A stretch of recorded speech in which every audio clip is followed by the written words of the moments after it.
Cek cek.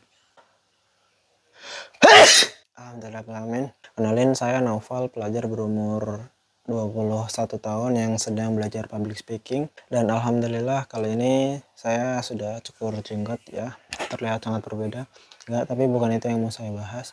Nah, teman-teman, saya belajar di Cinta Quran Center dan pada kesempatan kali ini saya sedang menjalankan sebuah program yang berasal dari Cinta Quran, yaitu program pengabdian atau MIP. Asik, keren banget ya kayaknya dari namanya. Jadi di program ini kita tuh mengamalkan apa yang telah kita pelajarin di Cinta Quran Center selama 2 tahun belajar di Cinta Quran. Dan alhamdulillah ana ditempatkan di salah satu tempat yang istimewa, luar biasa, bisa dibilang pesantren luar biasa ya, karena pesantren ini adalah pesantren tunanetra. Sebenarnya ana berencana membuat konten workout, tapi karena waktu dan juga kayak udah capek gitu, jadi ana beralih ingin membuat konten-konten yang berhubungan dengan cara berbicara karena lebih mudah dan nggak capek. Karena udah capek kerjaan, jadi hari pertama magang di Sam'an dimulai dari akhir Agustus. Dan sekarang hampir 1 bulan ana udah magang di Sam'an. Dan hari pertama yang ana rasakan di sini itu ana kayak tertampar gitu. Kita atau mungkin ana sendiri alhamdulillah diberikan fisik yang masih bisa berfungsi gitu 100%. Tapi banyak sekali kelalaian atau kemaksiatan yang itu ana lakukan gitu. Jadi ana merasa bersalah atas kenikmatan yang Allah berikan ini, justru ana lalai terhadap menjalankan perintahnya dan menjauhi larangannya. Nah, di Sam'an itu hampir semua santri nggak bisa melihat. Jadi tunanetra itu ada 2 jenis. Satunya dia yaitu pertama dia benar-benar nggak bisa melihat, yaitu total dia tuh total blank. Jadi dia tuh hitam semua, dia nggak, bukan hit, pokoknya dia udah nggak bisa ngeliat apapun lah. Terus ada juga yang kayak low vision tuh, jadi dia masih ada sedikit berapa persen penglihatannya masih bisa terpakai, mungkin 1%, 5%, atau berapa persen yang mungkin dia masih bisa melihat sesuatu kayak hitam putih, atau mungkin ini masih ada warnanya sedikit, atau mungkin sangat cuman hitam putih dan juga banyak kabutnya. Dia bener-bener nggak bisa, mungkin dia cuma bisa lihat cahaya hitam dan putih doang gitu. Orang tunanetra itu dibagi menjadi 2, ada yang dia dari lahir atau bawaan dari lahir, ada juga yang dia tuh perolehan. Jadi dia bisa jadi berumur 15 tahun, 20 tahun, 30 tahun dia baru mengalami netra gitu, kebutaan pada matanya. Jadi dia tuh netranya tuh baru perolehan, jadi tidak dari lahir tetapi baru diperoleh setelah dia dewasa. Maka ini jadi renungan buat kita semua. Kita semua mungkin hari ini masih bisa melihat, masih bisa mendengar, masih bisa hidup, tetapi kita nggak pernah tahu 1 menit ke depan, 1 hari ke depan, besok, lusa, atau mungkin detik ini, setelah ini, bisa saja salah satu dari kita diambil nyawanya sama Allah Subhanahu wa taala. Bisa kita diambil nyawanya, bisa kita diambil penglihatannya, bisa diambil pendengarannya, bisa diambil segala sesuatu yang kita miliki saat ini. Harta, benda, tahta, pasangan, semua itu hanyalah titipan dan juga ujian dari Allah Subhanahu wa taala. Jadi gimana caranya kita bisa memanfaatkannya dengan baik, itulah yang menjadi PR penting dalam kehidupan kita. Kita harus banyak bersyukur. Nah, di hari pertama anak itu ya hari pertama beres-beres gitu. Terus hari kedua, ketiga itu 3 hari kita masih belajar. Kita masih belum berinteraksi langsung sama orang-orang yang tunanetra. Kita masih belajar sama salah satu pengajar OMSK. OMSK itu adalah intinya pelajaran buat orang yang netra, tunanetra, ataupun orang yang awas bisa melihat untuk berinteraksi, berkomunikasi, dan melakukan kegiatan sehari-hari bagi seorang netra gitu. Jadi gimana caranya netra itu bisa beradaptasi dengan lingkungan sekitar gitu. Karena setelah hari ketiga, setelah anak berinteraksi, anak main ke kamarnya karena anak juga santri gitu. Jadi anak main ke asramanya, ketemu, ngobrol-ngobrol. Nah di situ masih berjalan biasa gitu. Ternyata mereka tuh juga biasa kayak orang pada umumnya. Mereka punya cita-cita, punya harapan, punya mimpi, bisa bercanda, suka ketawa, bahkan ada yang berisik juga gitu. Nah, di situ malamnya Ana balik ke kamar dan hal yang Ana lakukan adalah merenung.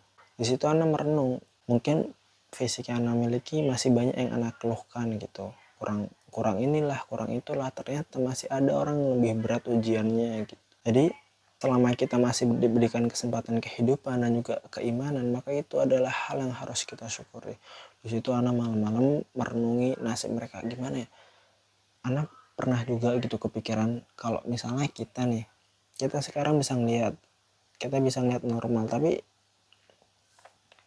Ana pernah kepikiran nanti gimana kalau Ana buta gitu. Ana juga udah mikir kalau buta kan hitam semua. Ana merem, Ana renungi, gak kelihatan apa-apa. Nanti kalau ngelakuin ini susah, ngelakuin itu susah. Kalau makan, minum, mandi, kerja, cari duit buat hidup. Apalagi kan seorang lelaki itu kan dia mempunyai beban nafkah di pundaknya gitu. Di situ Ana tertampar gitu. Malam-malam hari setelah Ana ngobrol banyak sama orang-orang netra, bincang-bincang, di situ Ana nangis, Ana merenung lagi. Pokoknya kayak, ya Allah, makasih banget ya Allah masih diberikan mata, tapi mata ini suka banget dibuat hal yang tidak semestinya, yang tidak bermanfaat. Maka dari situ Ana mencoba merubah diri Ana gitu. Ya walaupun motivasi itu meledakkan semangat kita sesaat, tetapi ya tadi kita harus memaksa diri kita. Bisa jadi hari ini kita termotivasi untuk melakukan kebaikan setelah mendengar ceramah, setelah mungkin kena musibah, kena bencana, atau mungkin setelah kita membaca suatu dalil dan surat, kita bisa jadi termotivasi sesaat gitu. Tapi kedepannya yang membuat kita disiplin pada suatu kebaikan, yaitu kita harus memaksakan diri kita gitu. Kita nggak bisa bergantung pada ledakan sesaat, ledakan emosi. Ya ceramahnya bagus ya, nggak. Tapi kita harus buat plan. Jadi pelajaran yang bisa kita ambil yaitu pertama, bersyukur karena gimana pun kita masih diberikan Allah kesempatan, kita masih diberikan Allah bekal, dan kita masih diberikan banyak hal yang sewajarnya kita syukuri gitu. Masih bisa bernafas, hidup, masih bisa merasakan kenikmatan yang kita rasakan saat ini gitu. Walaupun itu rasa sakit, itu juga kenikmatan dari Allah yang mungkin banyak orang yang nggak sadari. Yang kedua, dari yang pertama lahirlah kesimpulan yang kedua dari rasa syukur. Berarti kita harus membuktikan rasa syukur kita, bukan hanya dari ucapan alhamdulillah, tapi gimana syukur itu menjadi perbuatan kita. Karena sejatinya syukur itu ya diamalkan gitu. Bentuk pengamalan dari rasa syukur adalah menggunakan apa yang kita miliki, apa yang Allah titipkan kepada kita dengan sebaik mungkin, dan berada di jalannya, dan berada di dalam koridor syariat. Itu namanya adalah bentuk dari rasa syukur. Pertama rasa syukur, yang kedua adalah bentuk rasa syukur, dan yang ketiga adalah memaksakan diri kita untuk menjadi orang yang terbaik. Agak nggak nyambung, tapi sebenarnya nyambung. Jadi kalau kita ngelihat Ayla itu, dia kan terkenal ya, Kayla Hafiz Indonesia, dan alhamdulillah kemarin sempat buat video bareng, maksudnya video India sih. Nah video India alhamdulillah, dan fakta yang dapat kita ambil adalah mau dia tuh netra ataupun awas, mau dia bisa ngelihat ataupun buta, selama dia males, dia bakal jadi sampah gitu.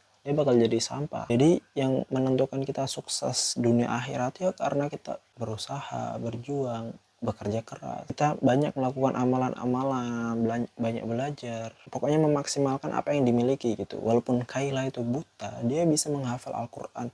Dan dengan Al-Quran, kita tahulah kalau sesuatu yang berdampingan dengan Al-Quran, maka dia akan mulia. Maka Kayla ini juga menjadi mulia karena Al-Quran gitu. Nah, jadi gitu, mau kita awas atau netra, kalau kita malas ya jadi sampah. Tapi kalau kita berusaha, kita berjuang, seenggaknya kita tuh bakal sampai di titik yang lebih baik daripada titik kita sebelumnya gitu. 1% menjadi lebih baik, itu lebih baik daripada kita nggak bergerak sama sekali. Gagal dalam berproses itu lebih baik daripada kita busuk mati di tempat. Jadi gagal dalam belajar, dalam latihan, dalam berusaha, itu adalah justru kesuksesan dalam pembelajaran gitu. Jadi teman-teman semua jangan lupa bersyukur, jangan lupa kita amalkan, kita tunjukkan rasa syukur kita, dan yang ketiga adalah kita berusaha disiplin gitu. Kita buktikan diri kita bisa melakukan banyak hal gitu. Nah di sini Ana juga berusaha membuat video, membuat konten, walaupun mungkin konten kita masih jelek, masih seadanya, karena ya itu bagusnya gitu, Kalau kita jadi motivator nih, tiba-tiba kita udah alatnya udah bagus-bagus, videonya udah bagus, kita nanti nggak relate waktu jadi motivator. Kalau motivatornya dari bawah kan banyak orang yang relate, dulu saya gini-gini, nggak punya duit, nggak punya ini, nggak punya ini, nggak punya itu. Nah ini contoh karya saya zaman dulu. Nah itu kan jadi bisa jadi motivator yang bagus gitu. Pokoknya gitu lah, asik. Ini jadi sharing pengalaman yang Ana lakukan pada malam hari ini, dan seterusnya Ana akan memaksa diri Ana untuk terus buat video, terus buat upload video yang semoga bisa bermanfaat bagi diri anak, khususnya untuk latihan berbicara depan kamera, latihan buat konten, buat skrip, latihan personal branding, dan juga semoga bisa bermanfaat bagi teman-teman semua yang mendengarkan. Semoga apa yang Ana sampaikan bisa menjadi insight, bisa menjadi wawasan baru, bisa menjadi ilmu baru yang semoga bermanfaat bagi kita semua. Sekian, terima kasih. Wassalamualaikum warahmatullahi wabarakatuh.